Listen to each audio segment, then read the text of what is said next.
Well, I'd like to make a report of my trips or the trip today. I went to Samar, Katbalogan, and visited the military camp. It houses the camp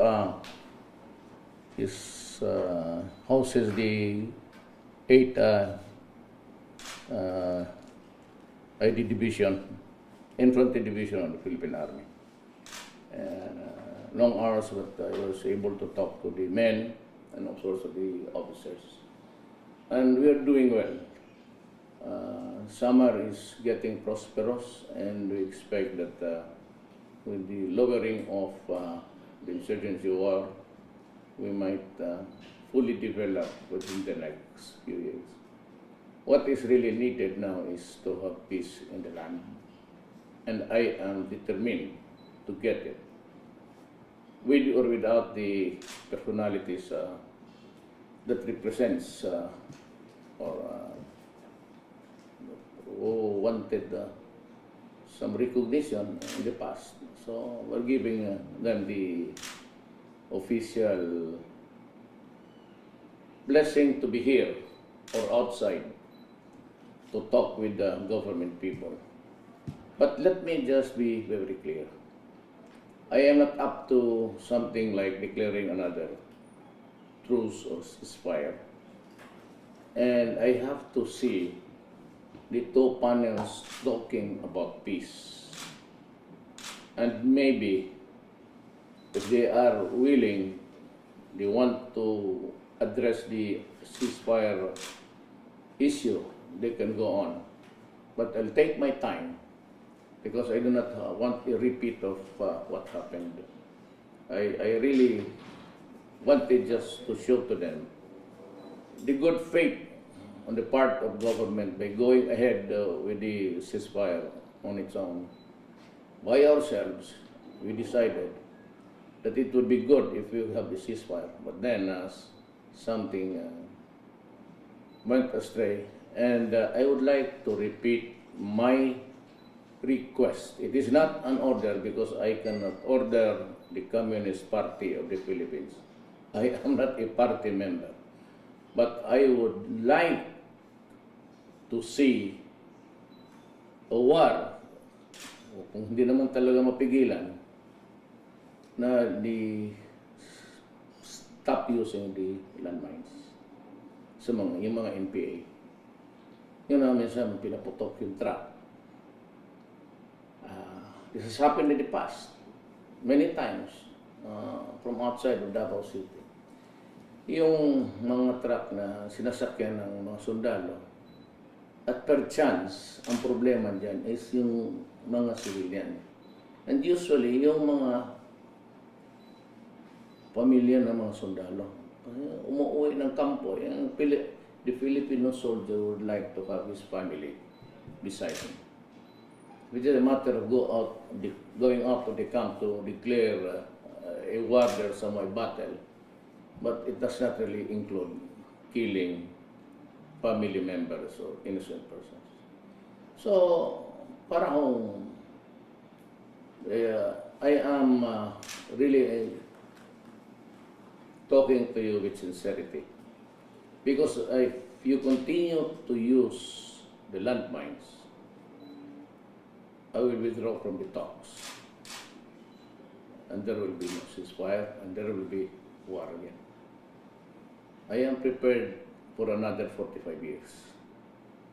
We have been at it for 45 years already. It's time to give the Filipino a break. They can go about anywhere, and the soldiers and you guys in PAs can come down and share the blessings of the democracy. And maybe in the fullness of God's time, we can truly enforce a peaceful resolution and make our country progressive and the people comfortable, if not happy. So that's one. My decision today is just waiting for the list of big taxpayers. I hope you guys who have not been paying your taxes especially kayong mga mayaman at yung mga oligarchs, kindly settle your tax cases. I would hate to read your names in public and maybe authorize your arrest. Yung mga big time tax evaders, it's a criminal, you know. You enjoy the blessings of prosperity. You enjoy the progressive, the progress and the progressive peripheral provinces and cities. You have the money, you get profits. But then the thing is, you don't pay your taxes. Nagpatong na yung utang ninyo sa gobyerno, and you expect me to give you security? You expect me to use the roads, the ports, the airports, and everything that the government produces for the people. Nakikihalo kayo, nakikisali kayo, mayaman kayo. Eh, ang problema, hindi kayo bumabayad ng taxes na tama. If you do not want harassments from the BIR, and I promise you, magbayad lang kayo sa tamang taxes. Just pay the correct in your even calculations. Bayaran mo lang yan.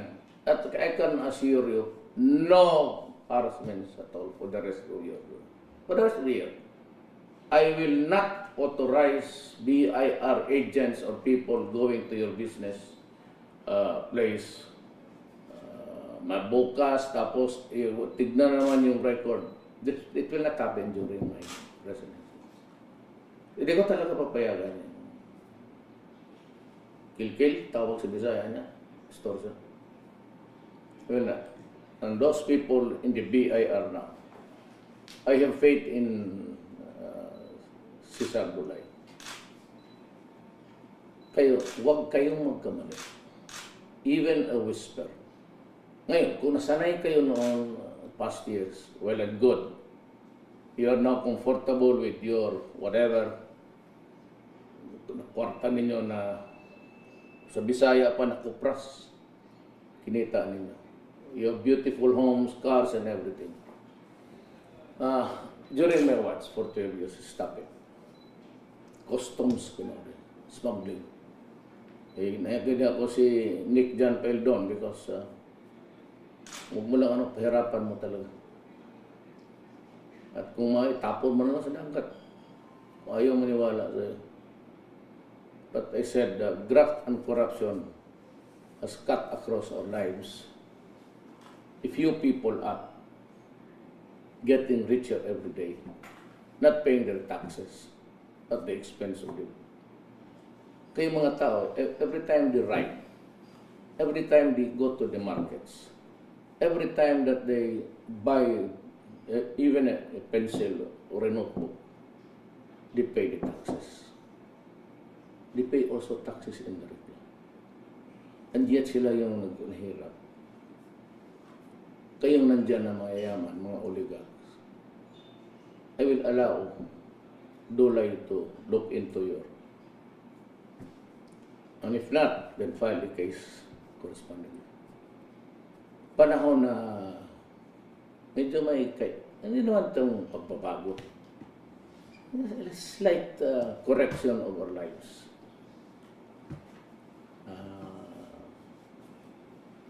Kahit saka yung contractualization, itong may maraming franchise, concessions, mining, I will review everything. Let alone Gina Lopez. I will be sisilipin ko yung lahat ng ano. I'm not into harassments. I'm not into for money. My God. You can keep your. But I want a fair arrangement between you and the government, which I represent. It will be fair for everybody. Wala akong ano. I won the presidency almost just yung aming partido. It's very small. We didn't have the money. We didn't have the machinery. But from the looks of it, actually, it was the Filipino ang machinery ko. And from the sheer, ayaw ko kasi magyabang. Pero I'm reading the sentiments of the Filipino from the votes that they cast last election. There's a message. The government should be accountable to us, the people. Government should serve the interest of the whole population, not only to you. Government must see to it there is no wrong committed against the people. Government is the people. Balik-balik tayo mo, government, people yan. The people of the nation. Representante na. That's why government is defined as an agency through which the will of the people is expressed. So ganun po. And I ask for your understanding and I ask for your cooperation. Hayaan mo na ako, I have a problem to solve. Do not point to me whatever mistakes that I commit, for I hold myself responsible for all of these things. The campaign against drugs will continue. It will be sustained till the end of my term. Kung mag-survive tayo dyan, magpasalamat ako.